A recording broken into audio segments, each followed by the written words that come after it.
A pesquisa teve início em 1º de agosto de 2021. Foi concluída pouco mais de 4 meses depois. O projeto foi financiado pela Organização Internacional das Migrações e tem parceria com o Conselho Nacional de Justiça, o CNJ. Com base em dados relativos a 144 processos, foram identificadas 714 vítimas.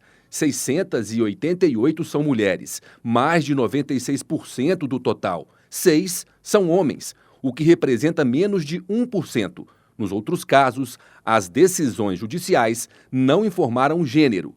Lívia Miraglia, coordenadora da Clínica de Trabalho Escravo e Tráfico de Pessoas da UFMG, explica que as mulheres são as principais vítimas por conta de um dado preocupante.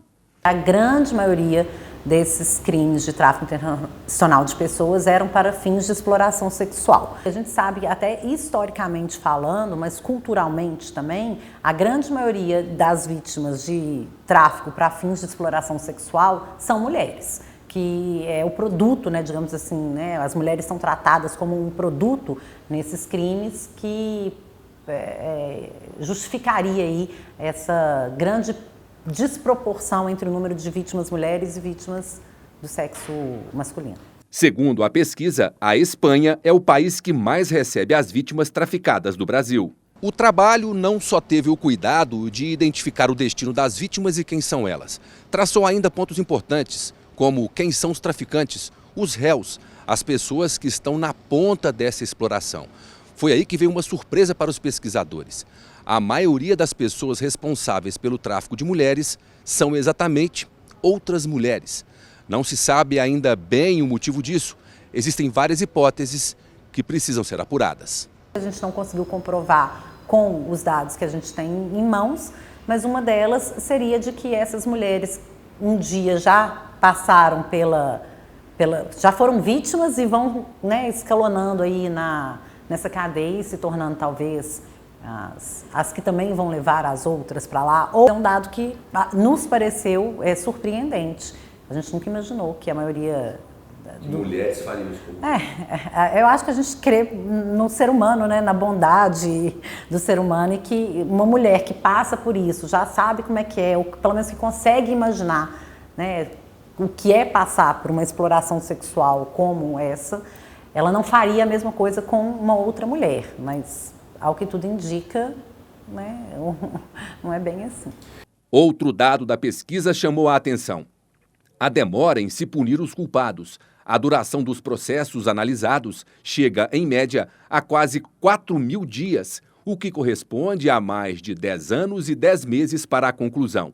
Carlos Haddad, juiz federal e coordenador da pesquisa, explica que a associação de brasileiros e brasileiras a estrangeiros dificulta o andamento dos casos. A maior parte, né, dos acusados, das acusadas, são mulheres que se associam a estrangeiros e eles estabelecem aí um fluxo de pessoas que são enviadas para o exterior para serem exploradas. E aí eu falo assim, a dificuldade do processo, por quê? Porque uma coisa é você processar uma pessoa que está no Brasil, outra coisa é processar aquela que está no exterior. Então, às vezes, o processo é muito lentamente conduzido porque você precisa de inúmeras comunicações com o exterior para que o processo ande. E isso realmente é lento. É aí que entra a importância da pesquisa, orientar o combate a este tipo de crime. Isso tudo é importante para que a gente tenha políticas públicas que, sabendo dos dados, né, de quem são essas vítimas, quem são os algozes das vítimas, como que o judiciário tem tratado essa questão, a gente consegue fazer um direcionamento de atuação do Poder Judiciário mais voltado para a realidade fática e para a resolução desse problema. A gente fala até dessa melhor gestão e essa parceria que precisa haver, né, entre a polícia, entre o judiciário e até com autoridades policiais de outros países. Quando a gente tem essa colaboração, fica mais fácil de levantar as provas. A gente fala também até sobre a questão do atendimento a essas vítimas, quando elas são levadas, né, para depor, quando elas vão até a polícia para prestarem o seu testemunho. Às vezes a gente vê que muitas delas não falam por vergonha, por medo. Então, quando a gente tem um atendimento mais humanizado, até essa questão, né, da gente levantar o gênero, a gente conseguir fazer um protocolo de atuação, a gente percebe que a gente vai conseguir levantar provas melhores, que vão gerar processos mais sólidos, com evidências mais sólidas, e aí uma possível condenação daqueles, né, que cometeram o crime. E se o estudo serve de orientação para as autoridades, serve também de alerta para a população. Nos casos apurados, acho que praticamente a metade ou um pouco mais da metade, as vítimas sofreram uma fraude, ou seja, foram vítimas de fraude.